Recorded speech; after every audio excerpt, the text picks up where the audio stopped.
Shalom, Bapak Ibu, saudara-saudari terkasih, semoga senantiasa diberi kesehatan dan berkat berlimpah dari Tuhan kita Yesus Kristus. Marilah berdoa dalam nama Bapa dan Putra dan Roh Kudus. Amin. Ya Tuhan, puji dan syukur kami boleh mendengarkan dan merenungkan firman-Mu. Semoga kami dapat menjalankan kehidupan kami sesuai dengan firman-Mu. Amin. Renungan Harian Katolik, Senin 17 Januari tahun 2022, bacaan pertama, 1 Samuel 15, 16-23, bacaan Injil, Markus 2, 18-22. Lalu berkatalah Samuel kepada Saul, "Sudahlah, aku akan memberitahukan kepadamu apa yang difirmankan Tuhan kepadaku tadi malam." Kata Saul kepadanya, "Katakanlah." Sesudah itu berkatalah Samuel, "Bukankah engkau, walaupun engkau kecil pada pemandanganmu sendiri, telah menjadi kepala atas suku-suku Israel? Dan bukankah Tuhan telah mengurapi engkau menjadi raja atas Israel? Tuhan telah menyuruh engkau pergi dengan pesan, 'Pergilah, tumpaslah orang-orang berdosa itu, yakni orang Amalek, berperanglah melawan mereka sampai engkau membinasakan mereka.' Mengapa engkau tidak mendengarkan suara Tuhan? Mengapa engkau mengambil jarahan dan melakukan apa yang jahat di mata Tuhan?" Lalu kata Saul kepada Samuel, "Aku memang mendengarkan suara Tuhan dan mengikuti jalan yang telah disuruh Tuhan kepadaku, dan aku membawa Agag, raja orang Amalek. Tetapi orang Amalek itu sendiri telah kutumpas. Tetapi rakyat mengambil dari jarahan itu kambing domba dan lembu-lembu yang terbaik dari yang dikhususkan untuk ditumpas itu, untuk mempersembahkan korban kepada Tuhan, Allahmu, di Gilgal." Tetapi jawab Samuel, "Apakah Tuhan itu berkenan kepada korban bakaran dan korban sembelihan sama seperti kepada mendengarkan suara Tuhan? Sesungguhnya, mendengarkan lebih baik daripada korban sembelihan, memperhatikan lebih baik daripada lemak domba-domba jantan. Sebab pendurhakaan adalah sama seperti dosa bertenung, dan kedegilan adalah sama seperti menyembah berhala dan terafim. Karena engkau telah menolak firman Tuhan, maka Ia telah menolak engkau sebagai raja." Demikianlah sabda Tuhan. Syukur kepada Allah. Bacaan Injil, hal berpuasa.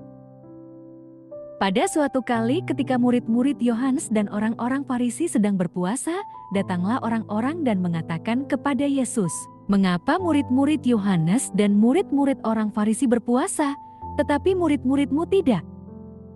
Jawab Yesus kepada mereka, "Dapatkah sahabat-sahabat mempelai laki-laki berpuasa, sedang mempelai itu bersama mereka? Selama mempelai itu bersama mereka, mereka tidak dapat berpuasa. Tetapi waktunya akan datang mempelai itu diambil dari mereka, dan pada waktu itulah mereka akan berpuasa. Tidak seorang pun menambalkan secari kain yang belum susut pada baju yang tua, karena jika demikian, kain penambal itu akan mencabiknya, yang baru mencabik yang tua, lalu makin besarlah koyaknya. Demikian juga, tidak seorang pun mengisikan anggur yang baru ke dalam kantong kulit yang tua, karena jika demikian, anggur itu akan mengoyakkan kantong itu, sehingga anggur itu dan kantongnya, dua-duanya terbuang. Tetapi anggur yang baru, hendaknya disimpan dalam kantong yang baru pula." Demikianlah Injil Tuhan, terpujilah Kristus. Renungan Injil. Aturan keagamaan itu sifatnya mengikat dan baku. Aturan tersebut berlaku bagi setiap pemeluknya. Saat para murid Yohanes dan Farisi berpuasa, beberapa orang datang kepada Yesus dan mengajukan komplain terhadap murid-muridnya yang tidak ikut berpuasa. Yesus menjelaskan makna puasa yang benar untuk menanggapi pertanyaan tersebut. Meski aturannya baku, tidak berarti harus dipahami secara kaku. Semestinya aturan itu dimaknai secara baru ketika dilakukan. Orang Yahudi sangat disiplin menjalankan berpuasa. Ada waktu wajib menjalani puasa, yaitu hari pendamaian. Orang Yahudi mengakui segala dosanya dan berpuasa agar mendapatkan pengampunan Allah. Mereka juga berpuasa pada hari Senin dan Kamis. Tujuan dari berpuasa adalah merendahkan dan menyerahkan diri dalam pimpinan Allah. Memang harus diakui bahwa terkadang berpuasa menjadi ajang pamer kesalehan. Mereka menampilkan muka yang lesu, pucat, dan mengenakan pakaian lusuh ketika berpuasa. Tujuannya adalah untuk mendapatkan pujian sebagai orang salah. Yesus menjelaskan makna puasa dengan menggunakan 3 gambaran, yaitu: pertama, sahabat mempelai laki-laki; kedua, menambalkan secari kain baru pada baju yang lama; ketiga, mengisi anggur baru pada kantong kulit yang tua. 3 gambaran ini ingin menjelaskan bahwa setiap kebiasaan keagamaan perlu dimaknai secara baru.